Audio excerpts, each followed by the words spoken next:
Hello everyone, you are watching Desert Succulent and today pag-uusapan natin ang Gymnocalycium Mihanovichii or commonly known as our moon cactus. In front of you, I've got 4 examples of our moon cactus. Technically speaking, our moon cactus, like what we have here, is a combination of 2 separate cacti. We have the Gymnocalycium and this one is what we call yung ating Hylocereus. There are a lot of words or vocabularies that kailangan nating intindihin so we can better understand our moon cactus. So, yung pinaka-top na layer is what we call yung ating scion.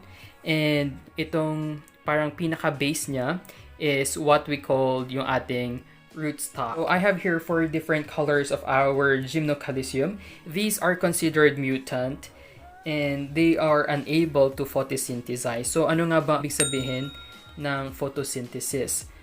In simple terms, photosynthesis is the process kung saan yung ating mga plants make their own food using carbon dioxide, water, and sunlight. Unfortunately, itong mga ito, they lack chlorophyll and sobrang importante ang chlorophyll sa mga plants.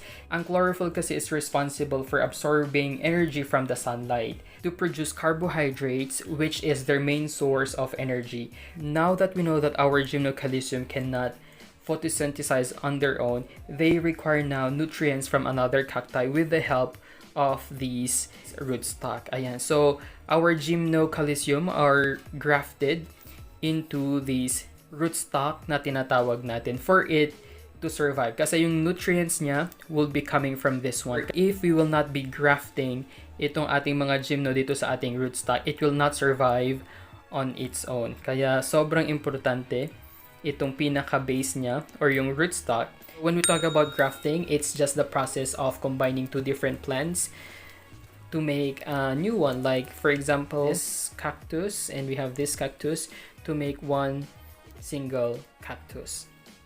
Ngayon ipapakita ko sa inyo yung ating mga moon cactus. These are all imported from South Korea. So hindi siya grafted dito sa Pilipinas, but they were grafted sa South Korea. And I have here, I only have 4 colors. So, ganito siyang dumating as packed.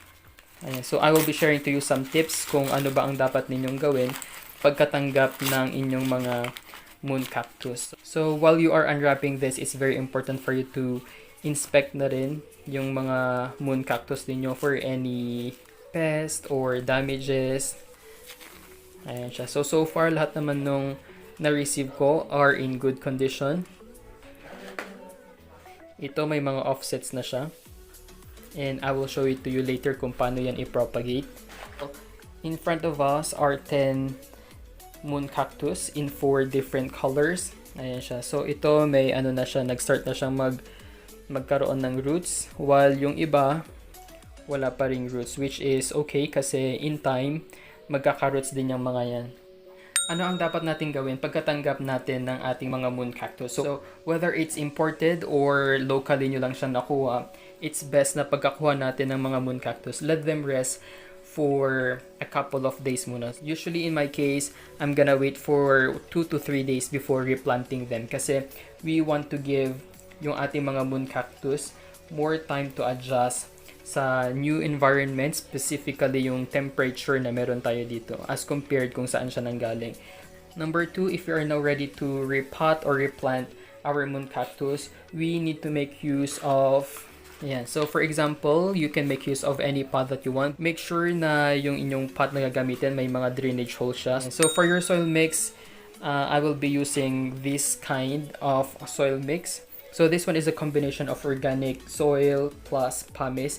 And you can add more pumice. The more pumice you add sa inyong soil mix, the better. So in my case, I just added 25% na pumice and others are already organic. Ang ating mga pumice stones kasi retains healthy organisms which is very beneficial for our cactus. Kaya you can just add more pumice stones dyan, especially that yung kanilang natural environment na mabato yung kanilang mga soil. And so uunahin na natin itong ating yellow na moon cactus. Ayan siya. So up close, you would really see na it's very vibrant. Very colorful talaga siya. What makes our moon cactus special is yung kanilang mga color. What you see is what you really get. When we say yellow, it's literally color yellow, and these are not artificial colors.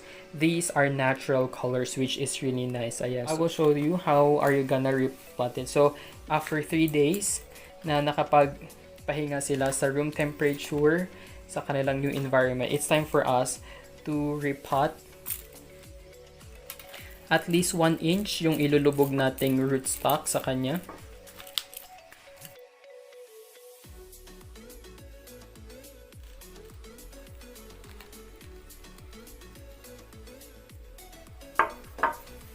So let's just keep on adding soil around. After this, we should not water it yet. We're gonna wait for at least 5 days before watering. Our moon cactus has a typical watering needs for a succulent. So it's always best for us to use yung ating soak and dry method when watering this. So this method, we need to allow yung kanyang soil to dry out completely before watering them. You can water them once a week or once every 2 weeks. So depende na yan sa inyong location kung mabilis mag-dry out yung inyong soil because of your temperature or because of your environment. Then you can water it more often, but in my case na nandito sa Baguio, it's better for me to water this every 2 weeks. Ayan. So our moon cactus is also perfect as an indoor na plant. You can put it sa inyong windowsill as long as it's receiving sufficient light. So as I mentioned earlier, they lack chlorophyll, and therefore it's not a good idea for us to expose them into full direct sunlight. So that's why perfect sila indoors. You just need to make sure na nasa isang bright or well-lit area sila. And it's not really necessary for you to make use of grow lights for this one. Some of them can produce offsets, but not all moon cactus can produce some offsets. So for example, I have here itong ating pink and red na mga moon cactus. Dalawa ng offsets niya. We have here 1 and we have 2. And also with this one, yung red natin na moon cactus, meron na siyang 1, 2, 3, 4, 5 offsets. Yeah. So pag may offsets na yung inyong mga moon cactus, you only have 2 options. First, you can just simply remove this one and propagate it. Or number 2, just let it stay dito sa ating mother na gymno. If you wish to successfully propagate itong ating mga moon cactus, all you need to do is remove this one, but it will not survive on its own without being grafted into rootstock like this one. Ayan. So kung tinanggal natin ito, then ilagay natin siya directly sa lupa, it will not survive kasi as we have mentioned earlier, diba, it requires another cacti, which is this one, for it to survive kasi dito magagaling yung kanyang nutrients. Since I don't have this Hylocereus cactus, then there's no point for me removing itong kanyang offsets kasi my propagation won't be successful. Generally, they are non-toxic to humans and animals, and sobrang dali lang alagaan nitong ating mga moon cactus, and we were able to discuss yung mga important things that you need to know for this. Thank you for watching, and don't forget to like and subscribe to our YouTube channel. You may also visit our Facebook page at Desert Succulent PH. Once again, thank you for watching.